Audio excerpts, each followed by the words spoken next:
So, hello and welcome to the Compassion in Therapy training series. My name is Raymond Rodriguez, and I'm here today to speak with you about embodied healing and somatic approaches to trauma recovery. I am a clinical social worker with over 20 years of experience in community based clinical practice. My clinical interests are in the areas of immigration, diversity, LGBTQAI plus empowerment, spirituality, and working with marginalized communities. And in the last decade, I have become a trauma specialist assisting clients with issues around complex psychological trauma and post traumatic stress disorder. I am certified in EMDR or eye movement desensitization and reprocessing, and also in sensory motor psychotherapy.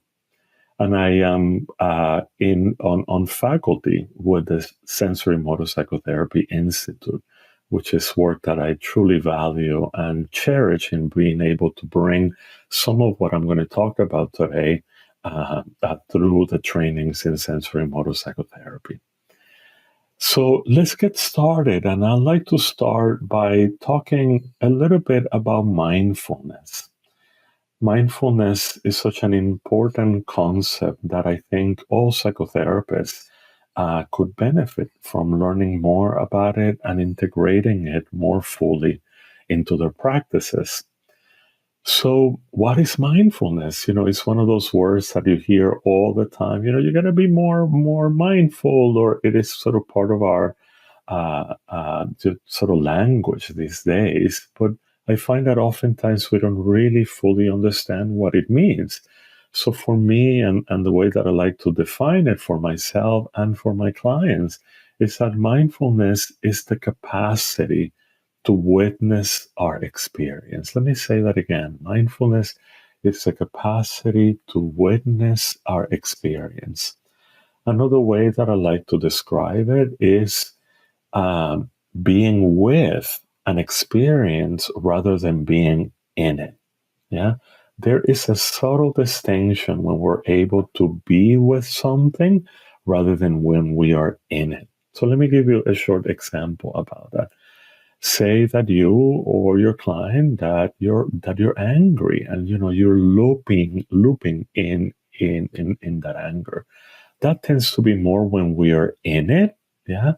When we are with our anger, we're able to talk about it, we're able to reflect on it, able to consider different possibilities. When we're with it, when we're in something, we tend to be more reactive, more impulsive, and we tend to also lack the capacity to be reflective, to pause, to check in. Much has been written about mindfulness these days, and I always like to also know that mindfulness is something that has been practiced in the East and by indigenous communities across the world for millennia, most often from a religious perspective. In the West, however, mindfulness is a quite recent phenomena of only a few decades to be exact, and it was popularized by some teachers and authors that you may already be familiar with, like John Kabat-Zinn, Thich Nhat Hanh, Jack Kornfield, Sharon Salzberg, and Joseph Goldstein. Mindfulness also has been extensively researched and has been shown to have very positive health impacts and also mental health impacts in a wide array of conditions. And that research for me supports the usefulness of mindfulness, and hence why it could be very helpful for all of us to bring into our practices, again, for ourselves and for our clients. And the beauty of it also is that mindfulness is actually quite expansive, flexible, adaptive, And it is something that we can practice in a secular way, in very small ways, or more elaborate ways. I always like to share with my clients that, most often when we think of mindfulness, we think of sitting down, cross legged, eyes closed for a prolonged period of time. That is a typical image that most people carry when they think about mindfulness. However, there is a variety of mindfulness practices that are just much more accessible that ourselves and our clients can integrate throughout their days in very minor ways that I find actually very, very useful. We can think of mindfulness as a skill, and this is how I like to talk about it with clients too. Mindfulness is a skill that we can practice, we can learn, and that we can effectively use in a variety of contexts. One very important benefit of mindfulness practices is that it teaches us to be curious about our inner experience. Mindfulness and curiosity are actually very good friends. And I always like to joke with clients that they tend to travel together. In other words, if we are mindful about something that is happening with us in our bodies, in our emotions, in our minds, we are actually being curious about the experience. So when we're mindful, when we're able to again notice our inner experience, we're actually being curious about it. Mindfulness and compassion are also very good friends, and they also tend to travel together. And so when we're mindful, we're also being compassionate, or there's a greater capacity to be compassionate about our inner experience, the things that we're going through, and the things that are around us as well. And I'd also like to say that if we look at the world around us, well, there's so much happening, so much strife, so much difficulty, so much stress, and certainly so much trauma. A dose of compassion would be very, very helpful to all of us, ourselves and our clients. There are very many modern mental health therapeutic modalities that rely heavily on mindfulness practices. You may be familiar with some of them, like MBSR, or mindfulness based um, uh, stress reduction, or mindfulness based cognitive behavioral therapy, or dialectic behavioral therapy, or EMDR, and certainly the psychotherapeutic modality that I practice, sensory motor psychotherapy. All these psychotherapeutic modalities have in common that they have mindfulness as a central skill to support clients with, and that support in processing or being with whatever experience the client is having. These practices, I find, that require the capacity to observe our internal experience as the vehicle of exploration of that experience. And so, again, these are all ways that I find very, very useful to learn more about mindfulness, and direct methodologies to bring into our practices as well. I also have found in my own practice that clients that are curious about their inner experience and are able to hold a mindful lens towards their lives, they have actually better outcomes in psychotherapy, or their progress in psychotherapy tends to move a little faster. So then the question before us is, how do we bring mindfulness into your practice? And again, many authors will bring different ideas, different ways to do that. I just want to share with you some of the ones that I find most useful, derived from sensory motor psychotherapy that I practice. One simple way that I find to bring mindfulness into your practice right now, even tomorrow, if you're seeing clients tomorrow, is actually to invite clients to simply notice what is happening for them right now in the present moment as they share about a particular experience. So, a simple question that you can ask your client is, what's happening right now as you say that, or as you talk about that experience, that incident that you had with your boss, or while driving, or while walking down the street? What's happening right now as you think about that, as you share about that? What do you notice inside right now as you describe what happened with your coworker, or in that incident where you were walking down the street? If you want to make it more specific, say a client is sharing about anger, that they're very angry about this incident that happened at work. Rather than inviting or going further with having clients share or just talk about their anger and getting caught up in the story or the meaning of that anger, another possibility is that we can turn to that curious, mindful perspective about their felt sense of that anger. So you may ask your client, as they're sharing about the anger, about what happened to them, is you can say something like, how about we get curious about that anger right now, and how and how you're experiencing it right now? You can follow with another question. Where do you feel that anger in your body? Or you can say, can we study that anger that you're feeling right now? You can get more specific with it if you like and say something like, how intense is that anger? You can even bring a scale, 0 to 10, where 10, it could be the most intense, and 0 being no intensity at all. So where are you right now?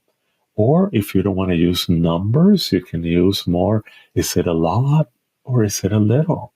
Or is it very intense, or is it mild? Or is it somewhere in between, like the intensity is medium? How does that anger live inside of you right now? How does that anger move inside of you? Or does that anger have a sense of direction or impulse or purpose? These are just some possibilities for exploring what in sensory motor psychotherapy we call the present moment inner experience, the here now, and how that incident that happened, let's say a few hours ago, or a few days ago, or even, weeks or decades ago, continues to impact you in the here now, continues to live with you in the here now. And I'll speak more about this momentarily, but for right now, I just want to convey that there are very simple ways that you, in your practice, you can include mindfulness practices with your clients, and that you can begin to more fully integrate these skills if you aren't already doing so, and effectively explore your client's experience as it's happening in the moment with you in the consulting room. And now I want to move to another topic that I find very useful, and that in particular furthers this conversation about mindfulness and how we can study more mindfully an experience that a client has in the consulting room. And that concept, which you may already be familiar with, is the window of tolerance. The window of tolerance, as you may already know, is a term and an understanding developed and coined by Dan Siegel, who is a neuroscientist that studies and specializes in the intersection of mental health and neurobiology. The window of tolerance is truly a tool for sensing into our inner experience and for really making sense of what's happening with us. And there is mindfulness at its center. So, what is it? So, in order for me to explain this better, I prepare a couple of PowerPoint slides that I'd like to show you now as a way of more directly and specifically help you understand this concept. And I'm going to pull my PowerPoint slide right now. And so,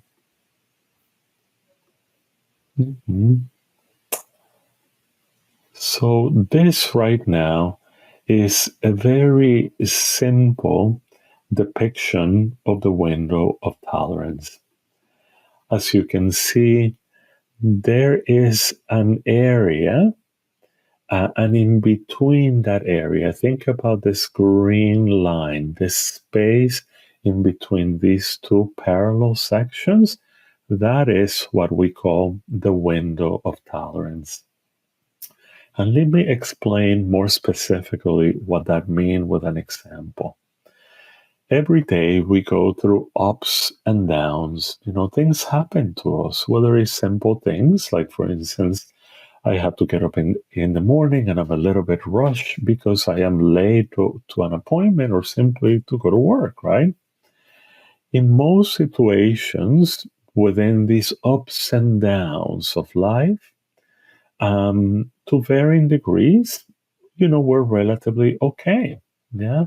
We have access to how we feel, what we're thinking, and perhaps also our bodies. We call this a state of regulation or regulated affect. That is when we are within the window of tolerance. On the slide is that purple line that refers to regulated arousal. This is the place where we want to be most of the time, and again, to varying degrees, right? And so, what happens?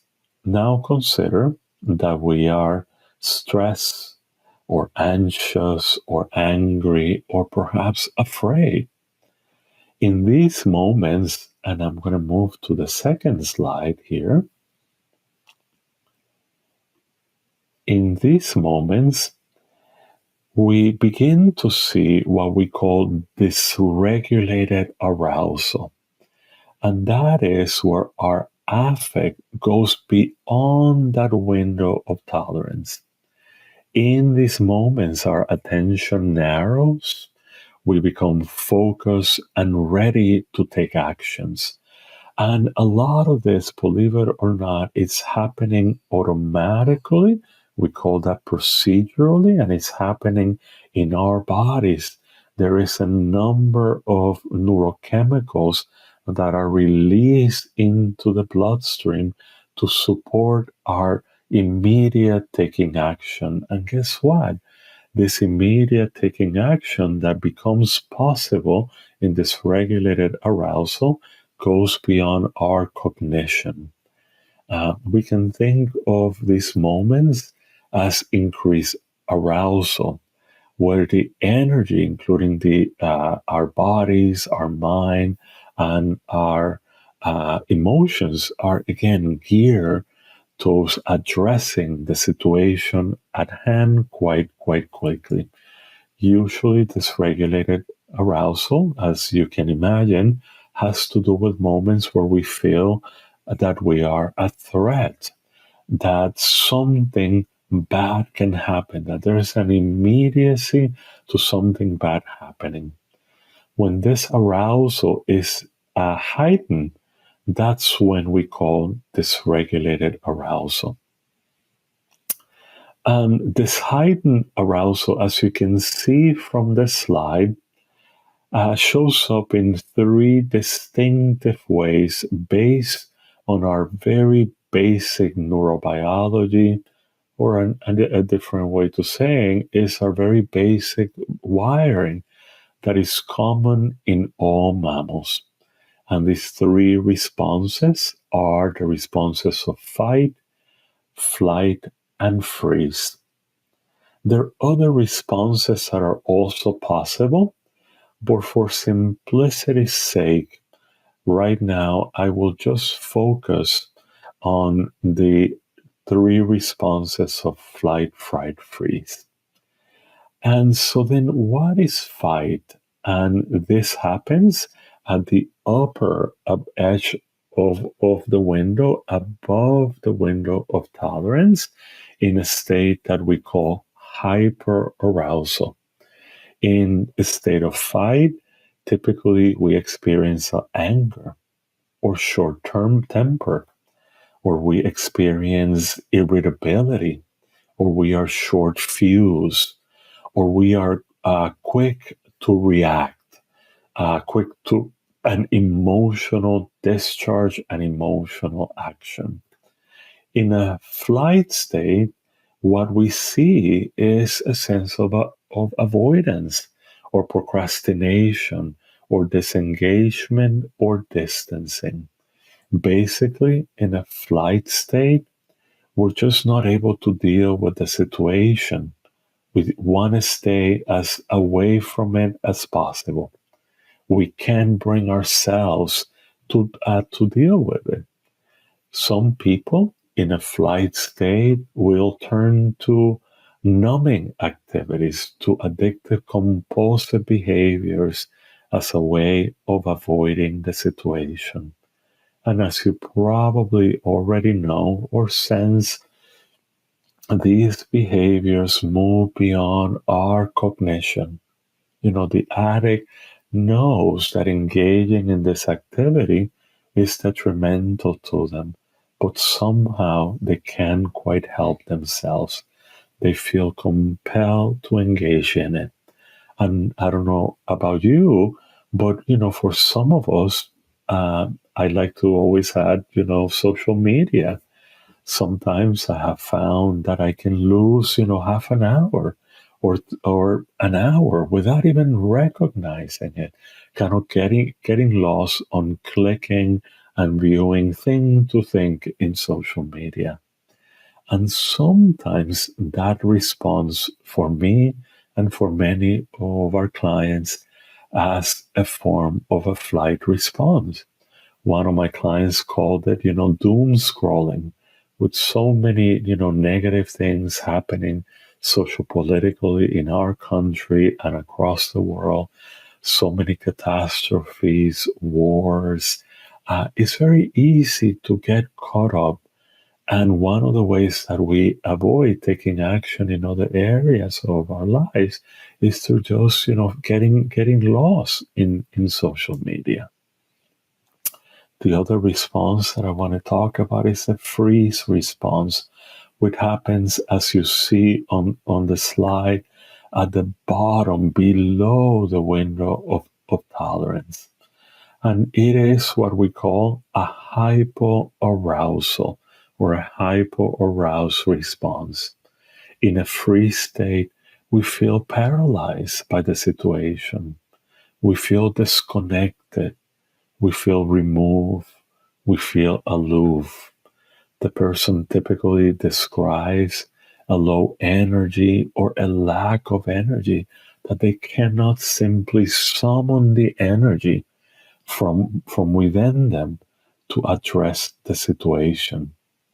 Oftentimes, in the state of heightened freeze, there is a vacancy that happens to the individual. It's almost like they're not there. We associate the state with association too. That the person, their body is here, and they might be, engaged with you somewhat, but the felt sense of them is that like they're not here. I don't feel them. For myself and for some other of my colleagues, one telltale sign of that dissociative state being present is that I myself begin to feel kind of sleepy or fuzzy, or like I'm here but I'm not here, or that I can't quite follow, or I begin to get distracted myself. Yeah. In all these three states, so the state of hyperarousal, and in the state of hypoarousal, again, we call those state heightened arousal beyond the window of tolerance or our capacity to be fully present to what's happening. We're also, again, not quite present to our logical thinking, to the full range of our affect, to our bodies. We're more prone to reactivity. We are in a reactive mode. And in these states, as the slide points to both of the states of hyperarousal and hypoarousal, we we have a harder time to integrate our experience. In other words, we have a harder time learning from what's happening. We're just so involved with the reactivity of it, with the action of it.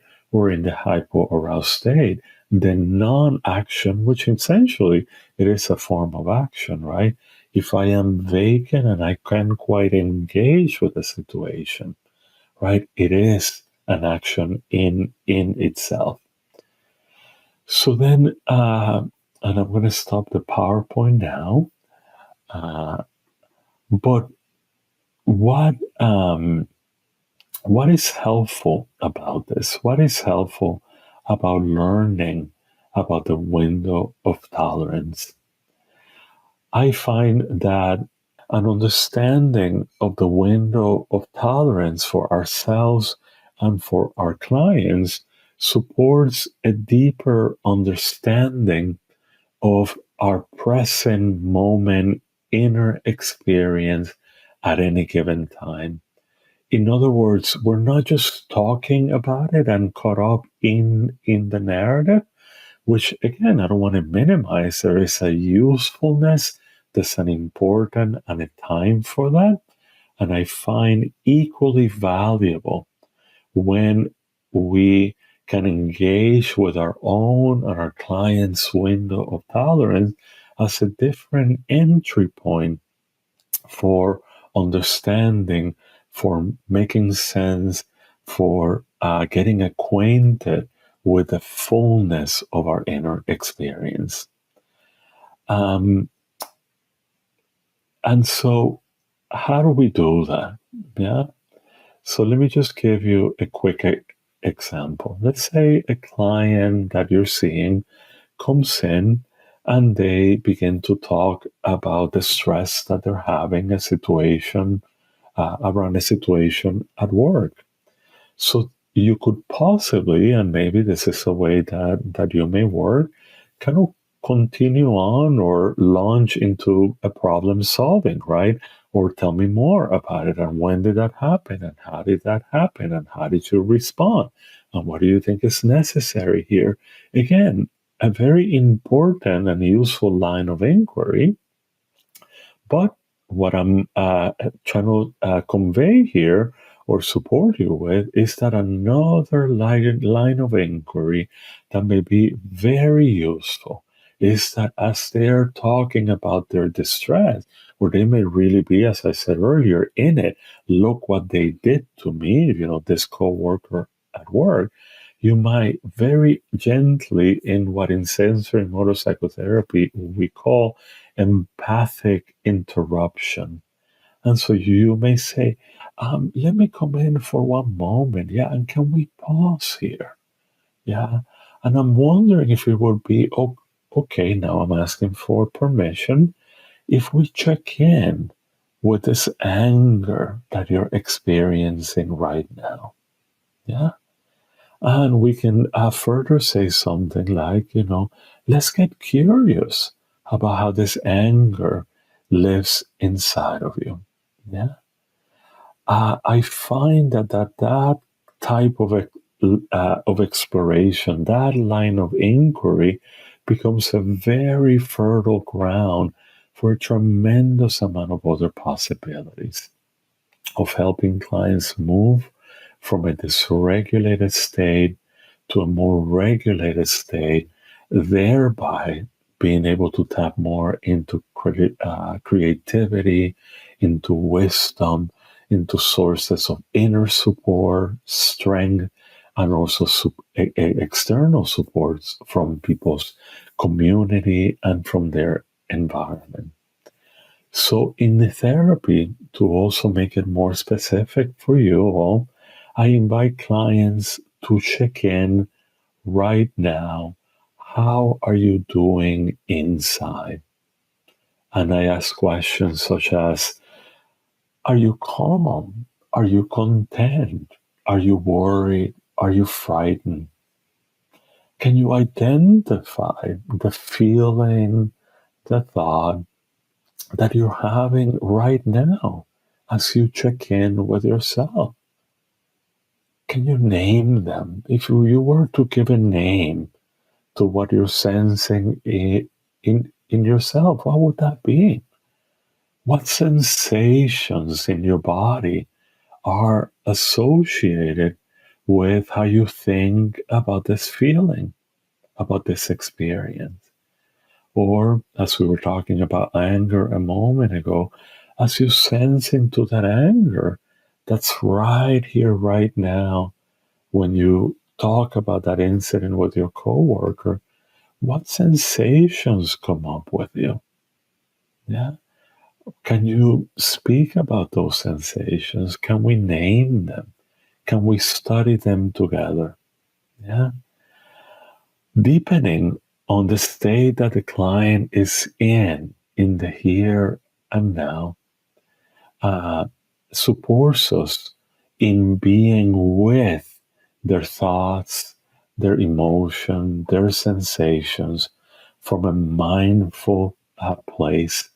And again, supports our capacity to develop more compassion towards our inner experience.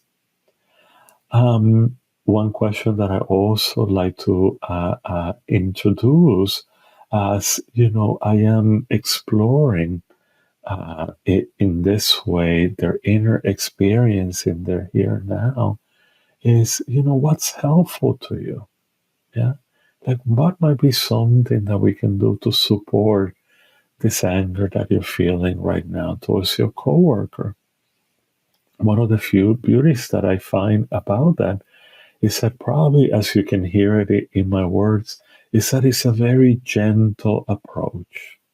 Yeah, it's very spacious, and it doesn't aim for anything specific, but actually supporting the client and the relationship with the client in tapping into some of the creative sources of finding ways of bringing in more inner resources, more external resources, things that may be more helpful, and support the client into returning to that window of tolerance.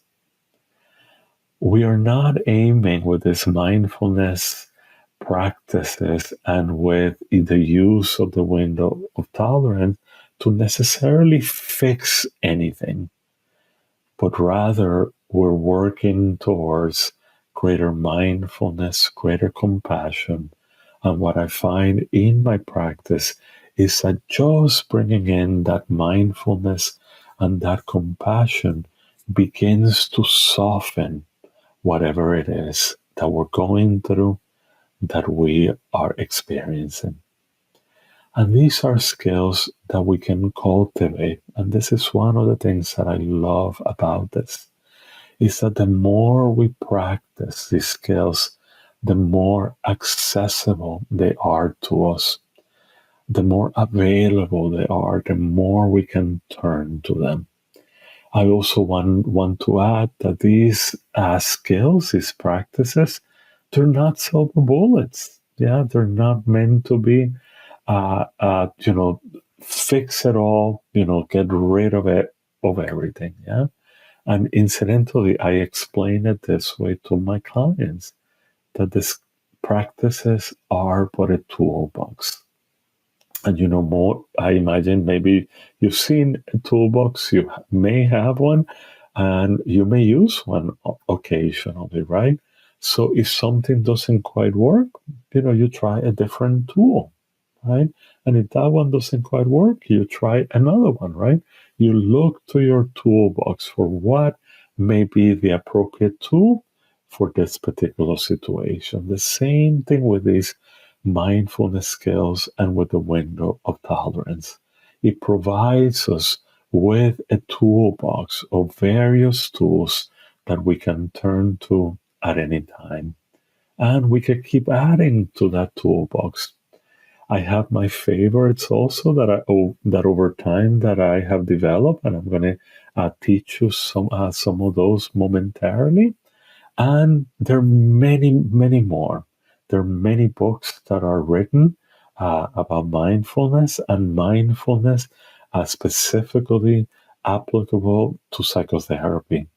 I invite you and strongly encourage you to turn to that literature to further your learning about how to integrate mindfulness practices and this concept of the window of tolerance into your practice.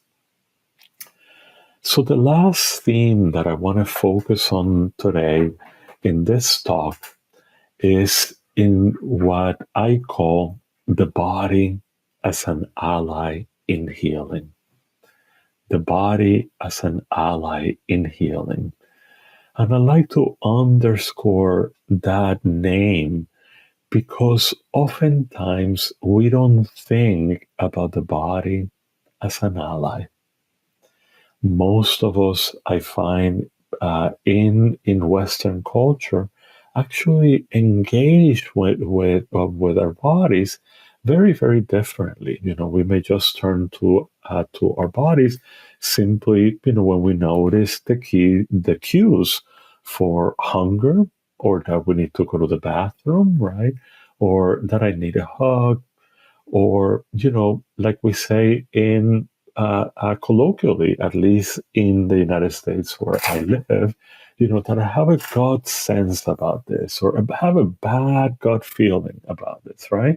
That might be the extent to which I may relate to my body, or when there's pain, or when there's illness. Yeah, and so for some other people, you know, we may actually be in a constant fight state with our body because our bodies may not correspond to certain stereotypes uh, of our society around beauty, or about size, or about shape, or about the, you know, color of our skin. And we may have a conflictual relationship with our bodies. So I'd like to delve more specifically about ways in which we can bring more allyship and healing through our bodies in our work with clients. We call this in sensory motor a bottom up approach to healing. In somatic based approaches, such as sensory motor, the body becomes the entry point. It, it, it becomes the primary method to which we get to explore, study, we work with, and process experience. A bottom up approach, and what it simply means is to pay attention to the body. When we honor and when we listen to the wisdom of the body. And I want to underscore that. I'm a firm believer, and I would like and invite you to take that with you, that our bodies have an innate wisdom. It's a wisdom that's always there. It is a wisdom that we can tap into. How does that wisdom show up? Let me give you a simple example. When you cut yourself, I imagine somewhere in your life, you've had a cut, minor or perhaps a bigger cut. You didn't have to tell your body to heal. It just naturally knows how to do that. Certainly, you may need medical support. You may need medication to support that healing. But the basic mechanisms and bodily functions will move very quickly to bring us to a state of healing. That's the wisdom of our bodies in action.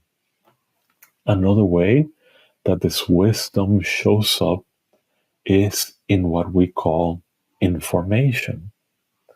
Our bodies, believe it or not, are always communicating with us. At any moment, we can learn to turn to our bodies and learn to listen to what they're sharing with us. And this may seem, to some clients, perhaps to yourselves, kind of like what or weird or kind of out there, but it's actually quite simple and I would like to say quite accessible to all of us. So, as I mentioned a moment ago, when we're hungry, we kind of know that there's certain cues that our body shares with us that tells us that we're hungry. That's information. That's how our bodies communicate with us. Um, uh, One note that I like to add here also is that when you share these skills with your clients, of if you yourself have a curiosity of bringing these practices more fully to your practice with your clients, I find that they're a lot more useful when you, the therapist, actually believe in them, when you have a direct, immediate experience with them, and thereby you're more able to embody them. If you just learn these practices because I'm telling you to do them, or you read them in a book, and you go and you try them with yourself, perhaps they may land more formulaic, more as a prescription, right? Like, do this or do that. Yeah. It comes from a different place when you have a direct experience with something where you know it intimately and you have seen the power of these practices, the ways in which they support you too. In other words, it becomes a parallel process with your clients as you support the client in engaging with them, in learning these practices. So, a note for you to also consider these practices and try them for yourselves outside of what you do with clients and see how they work for you. This is, in fact, how I myself develop a toolbox that I can turn to and that I use more explicitly with my clients. I bring to them the tools that I also find very useful for myself. And so a moment ago, I was talking about the body conveying information to us. So the language of the body is sensations. Our bodies are always sensing something and sharing that as information with us. If you were to bring some attention to your body and gently scan it right now, you will find different sensations that are happening. And so the beauty of this is that we can learn to make sense, to understand the language of sensation. We can get to know our sensations much more intimately than what most of us do in an everyday life, and certainly my clients. I tell you, I want to say about 95% of my clients come in with a very rudimentary understanding of their bodies and the ways of their bodies are sharing information and having a robust language for making sense of internal sensation and internal experience. So, in the form that I practice psychotherapy, which I find very, very important, in fact, crucial for addressing traumatic memory, traumatic activation for my clients, that is key to develop a language to make sense of our inner sensations.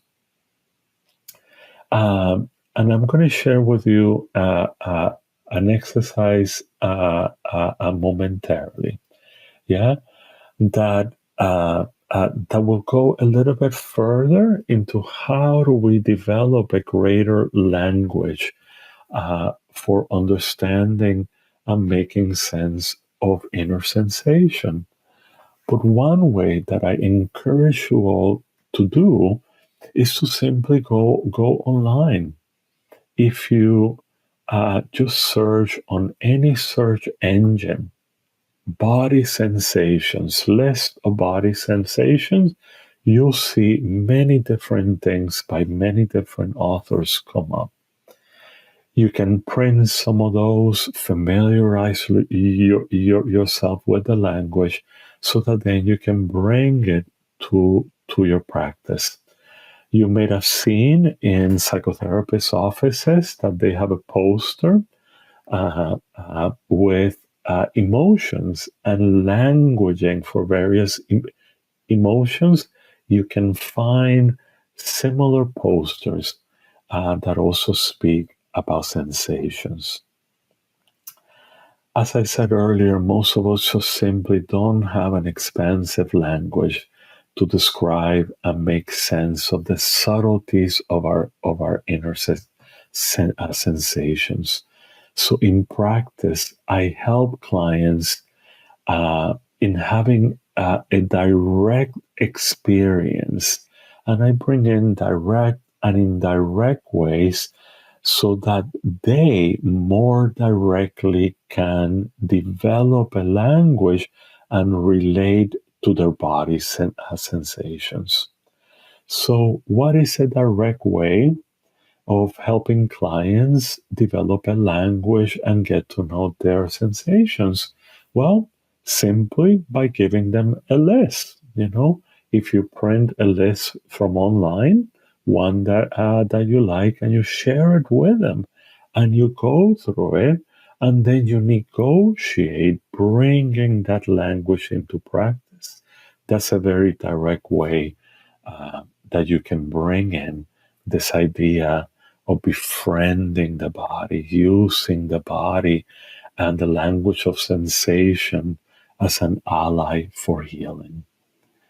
An indirect way of bringing in, again, more information, language, developing that allyship with our bodies is by guiding clients to turn to their bodies and offering them a menu of possible sensations that they can relate to. So let me give you an example of this indirect way that I'm talking about.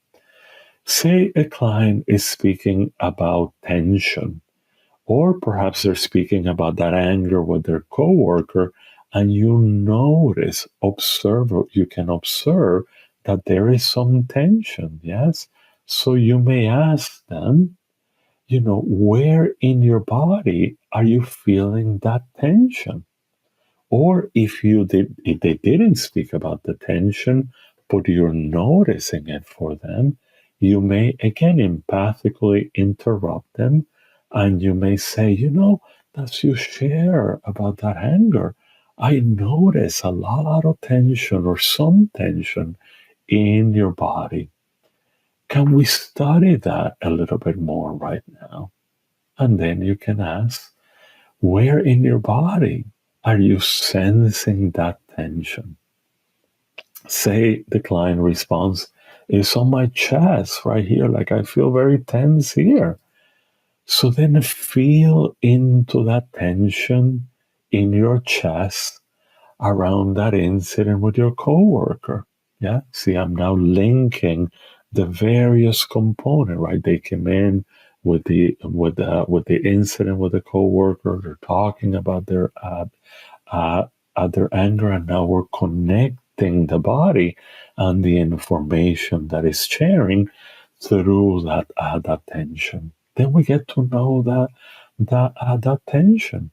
Is that tension pulling or pushing? Or is that tension collapsing? Does that tension have a sense of direction? Does it expand? Or does it want to constrict? Does it want you to hide?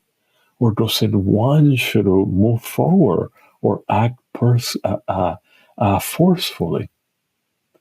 It's easiest for a client to know or to relate to what's happening with them or to connect to what's happening with them when you offer them a menu rather than open-ended questions.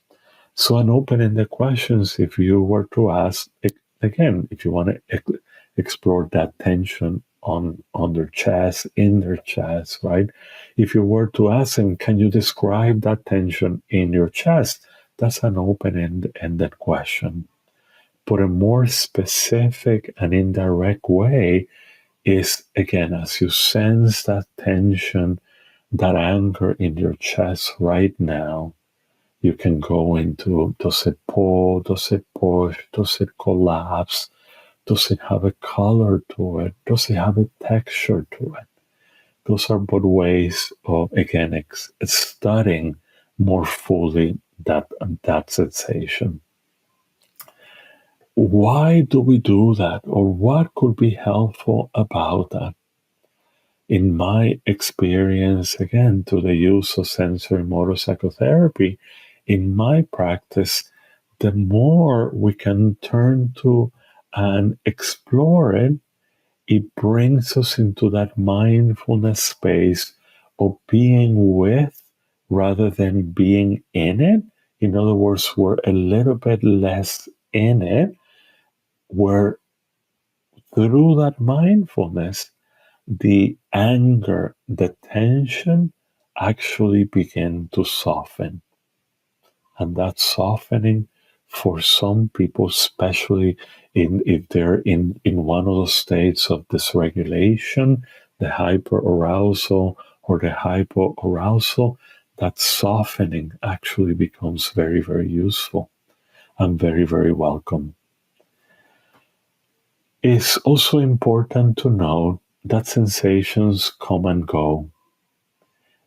Most of us are very quickly to want to go to meaning, to make meaning out of it, to resolve it, to do something about it, to move away from it. Again, that flight response, right? Or to act it out. What these practices that I've been sharing with you and using the body as an ally have a different purpose. Is that befriending? Is that turning towards?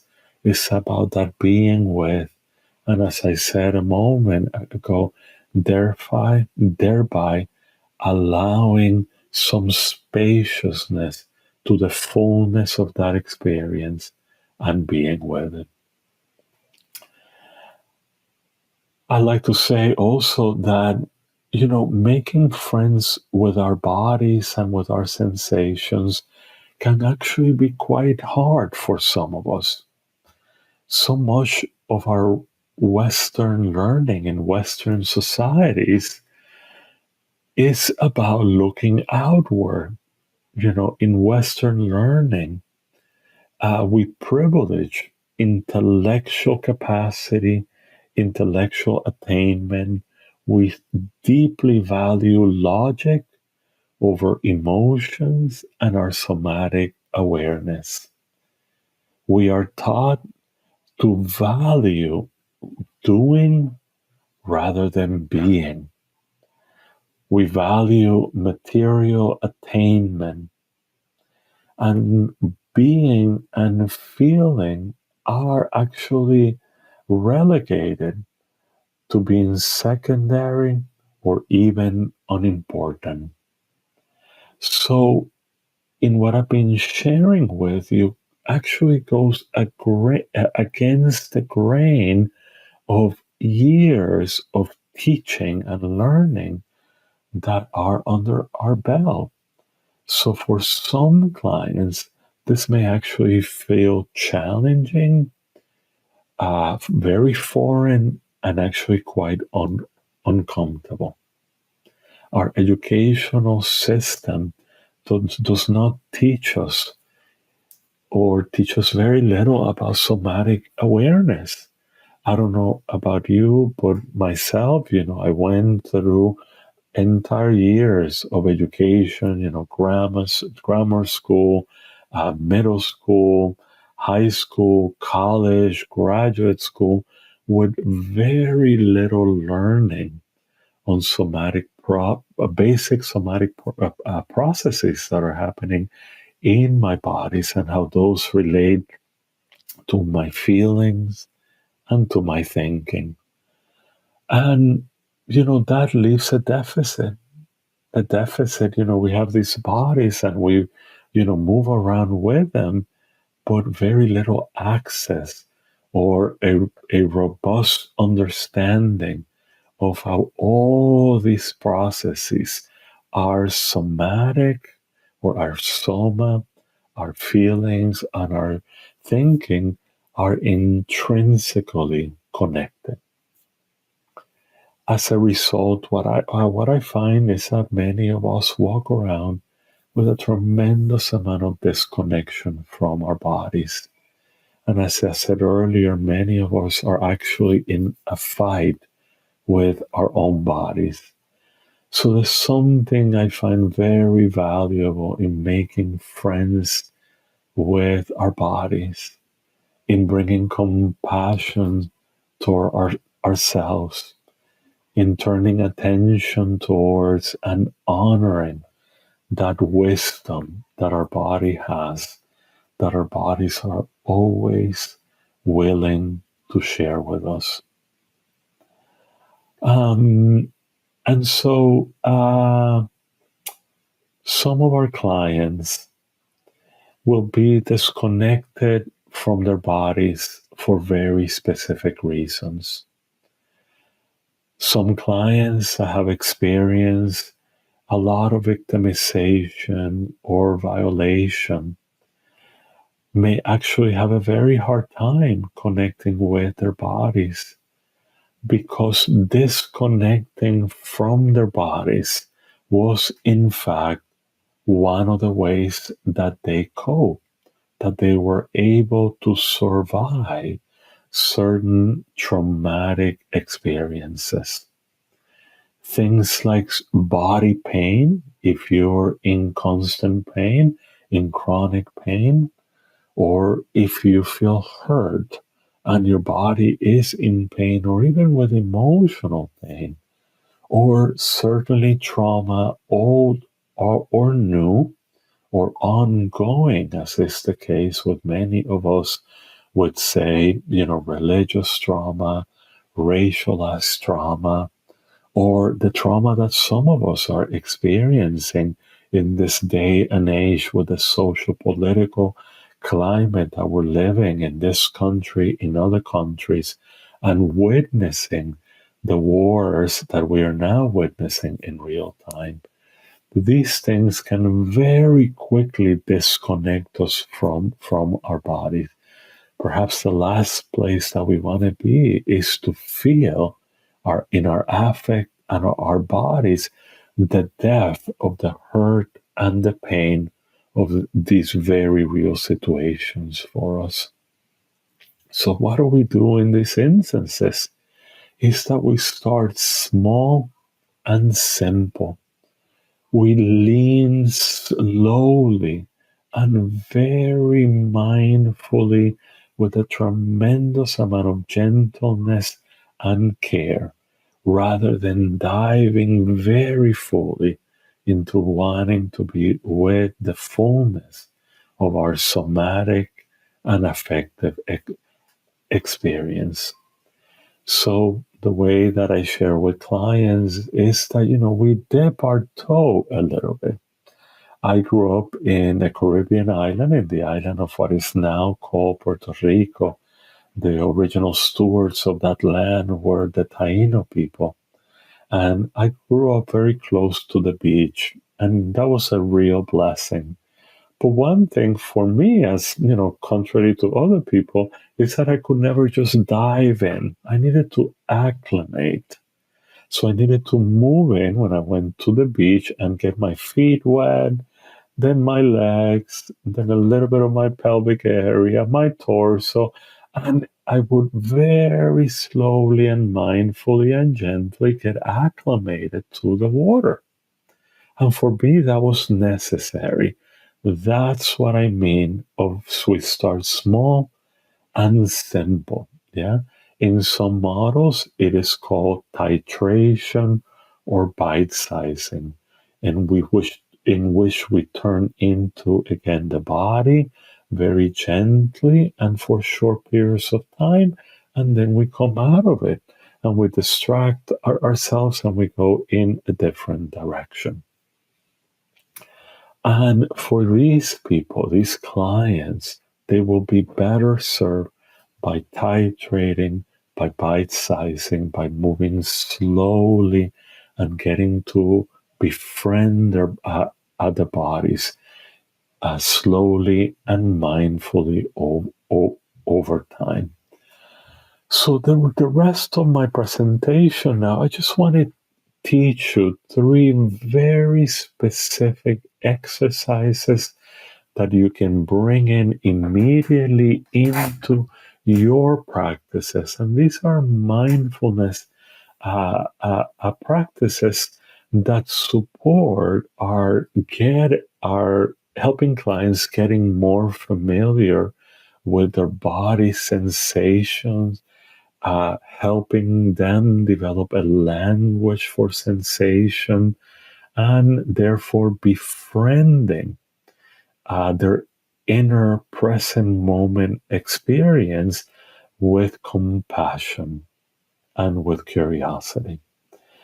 These three exercises, the first one is just being with what we call in sensory motor psychotherapy, being with the present moment experience and exploring sensation.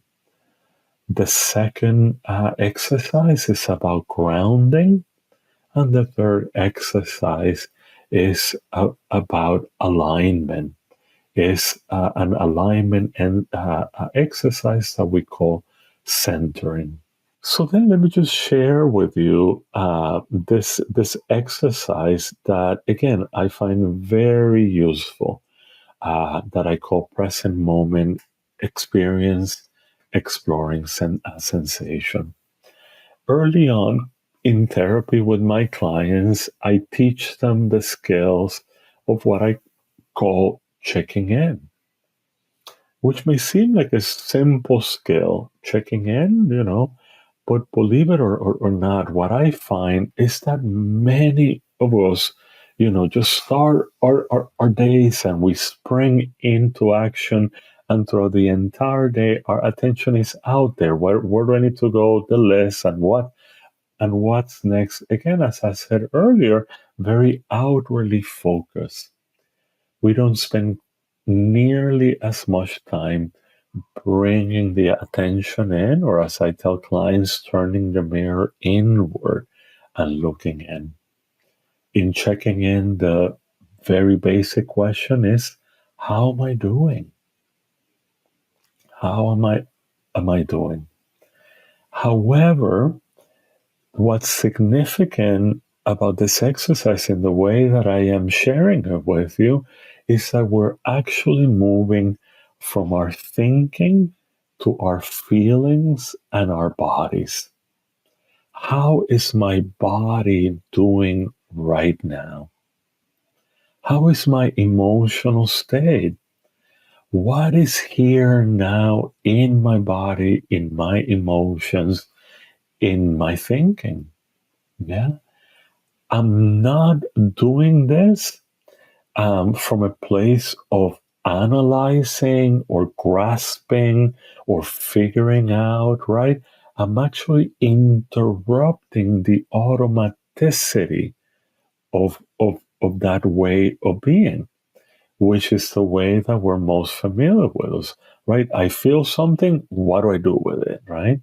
The invitation here, which again draws heavily from mindfulness approaches, is about being with the fullness of what's happening inside of us. Checking in, how am I doing?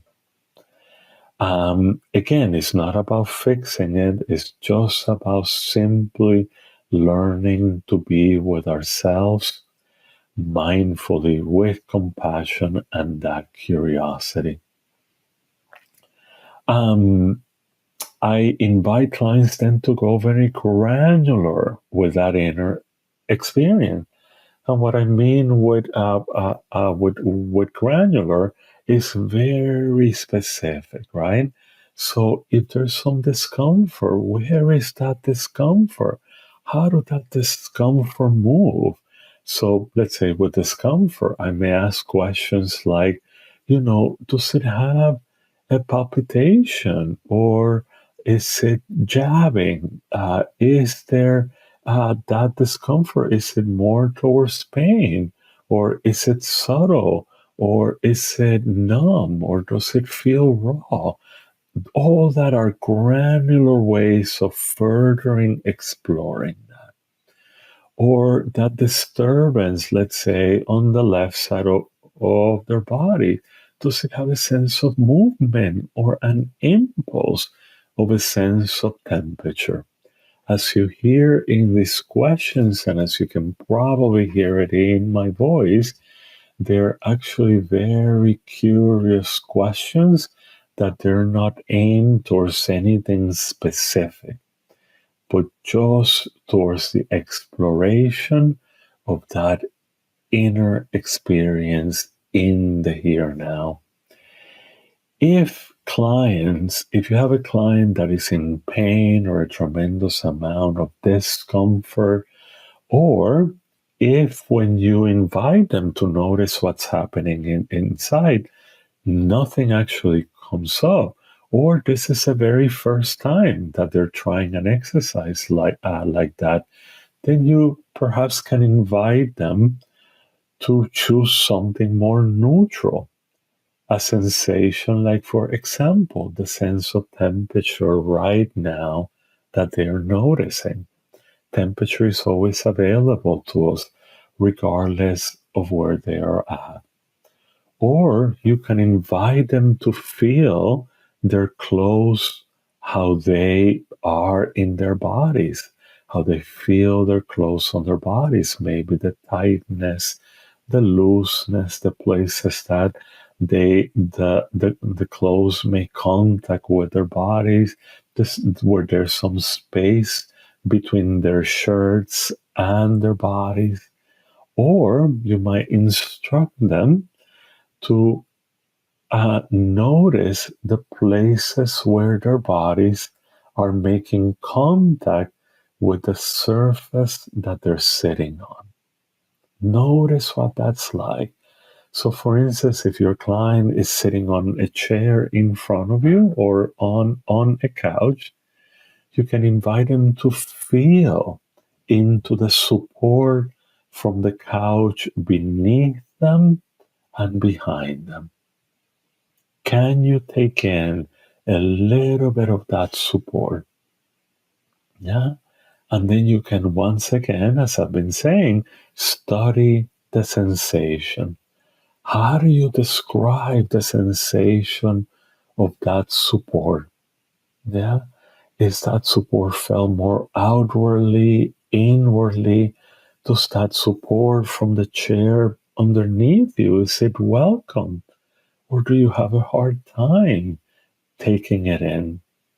Does it feel unimportant to you? Or does it feel like something noteworthy, significant, novel? Yeah. What's the intensity of that support right now? Does it feel quite intense or does it feel subtle?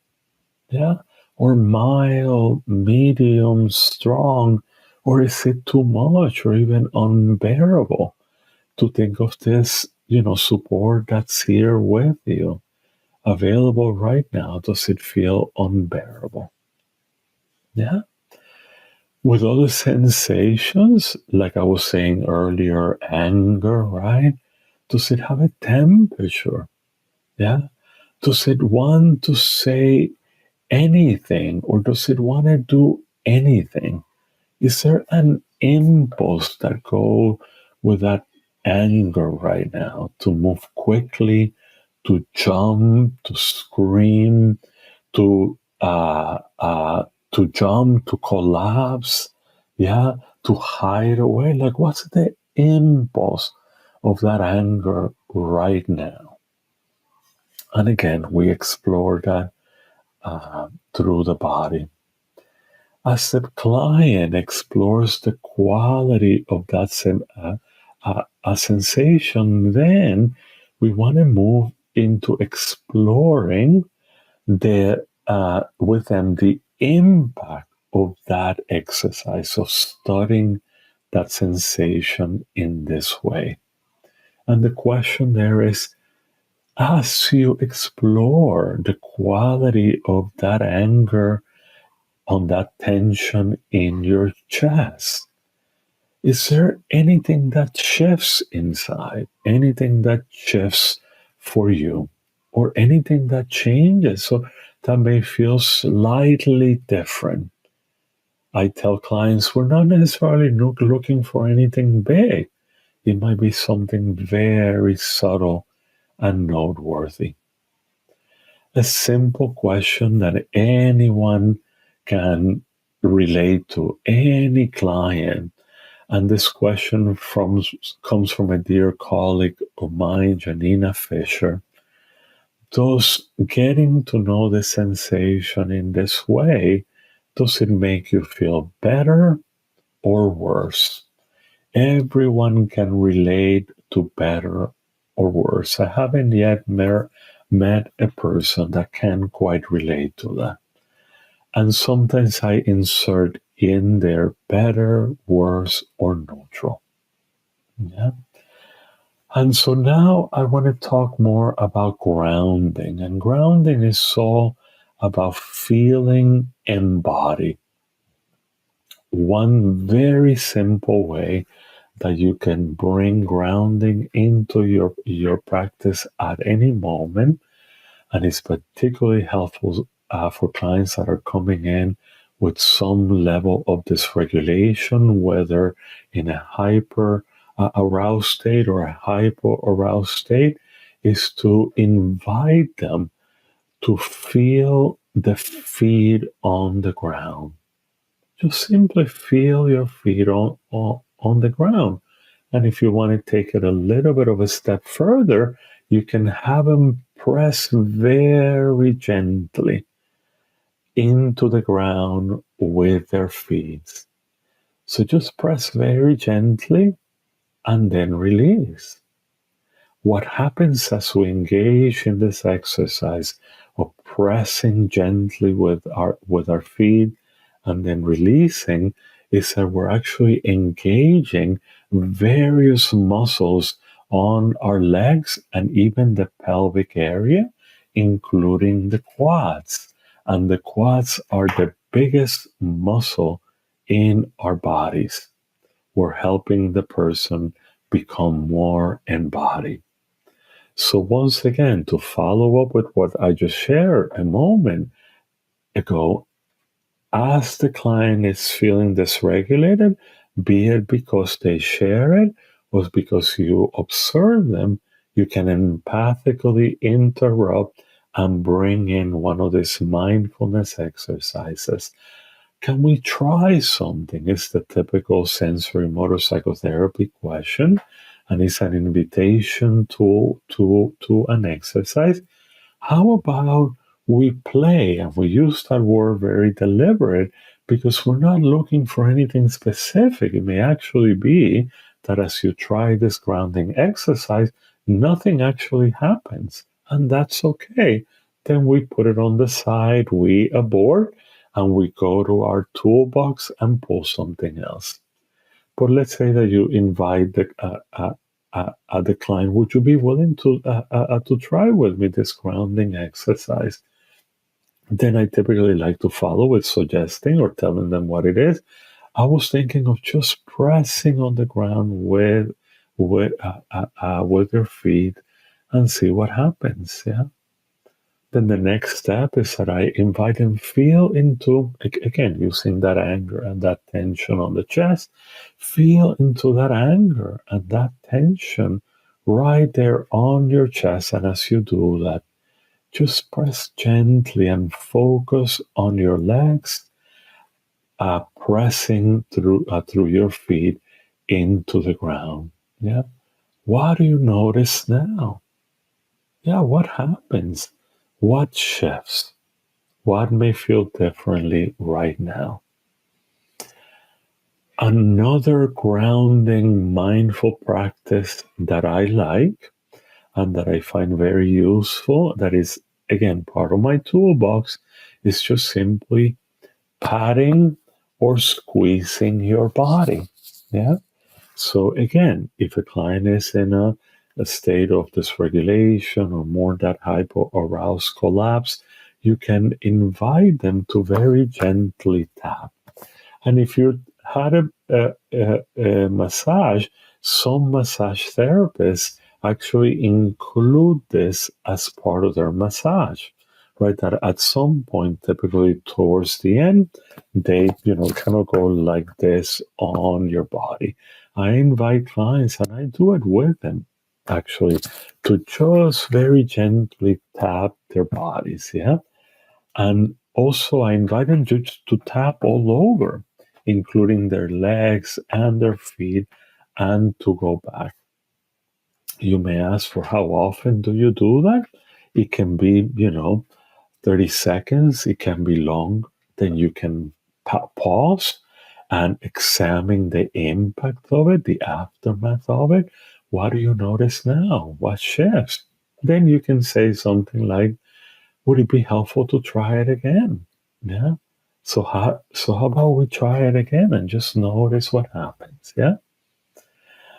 Another grounding practice that I find helpful with some of my clients, again, part of my toolbox, is just to bring your hand to your chest or to the belly or to bring a hug to yourself. Yeah.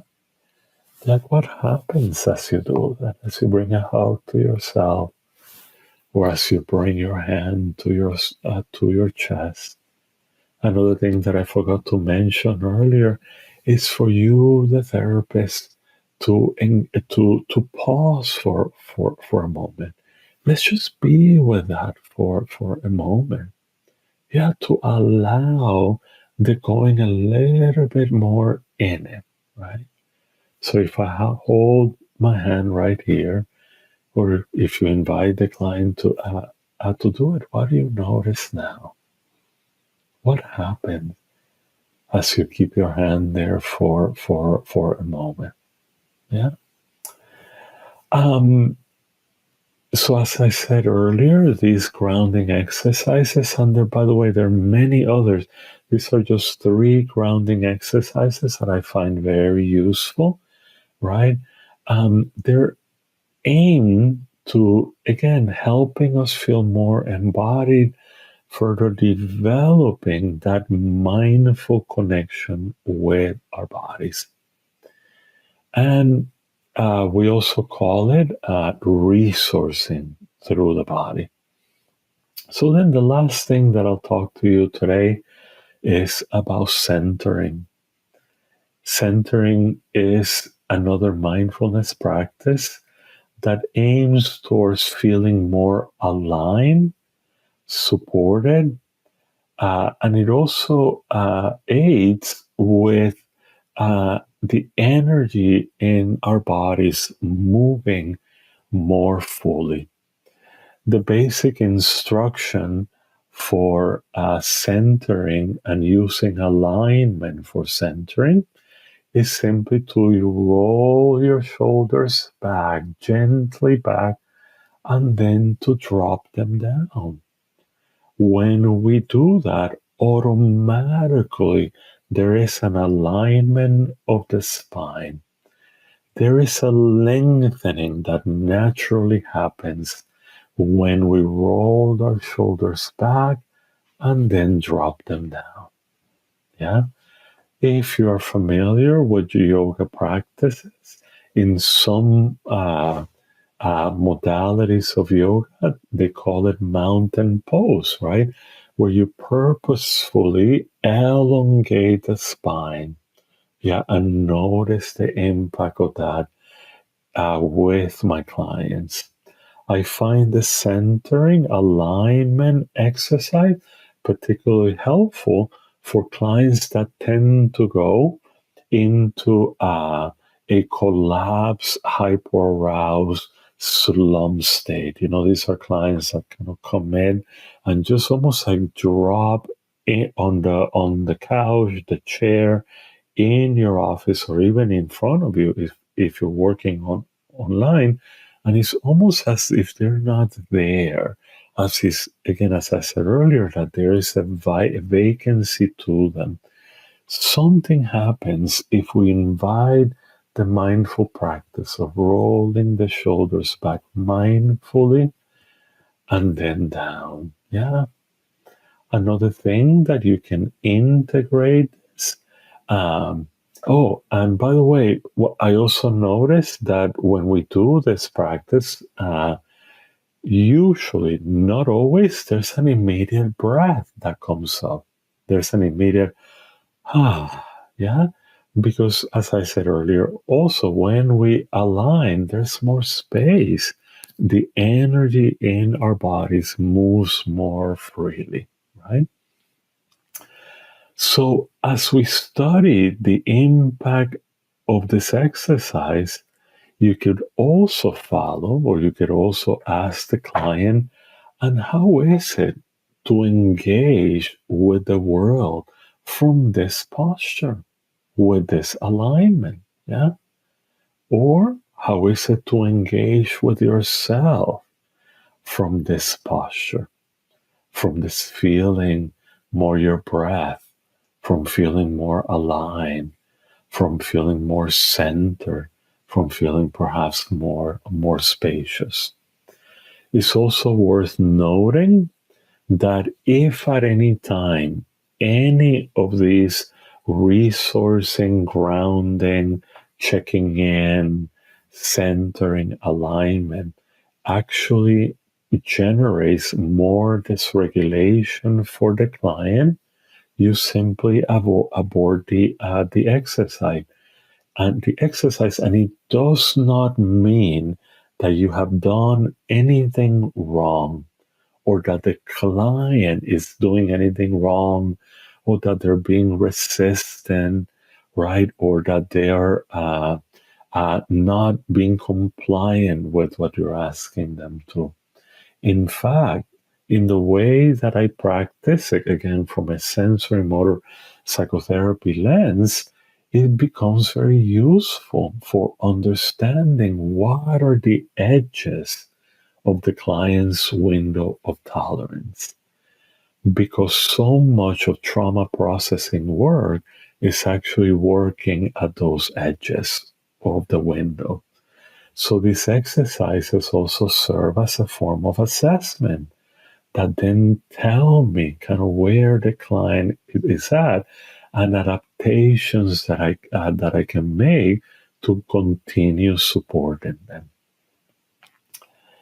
Um, and so, one of the ways that I use these practices, these resources practices in session is by negotiating with the client that during the session, if they're beginning to feel dysregulated or distress, increase energy, or obviously the opposite, right? Like that decrease, slump, collapse, right? Like you see them kind of leaving the room or almost kind of melting, right?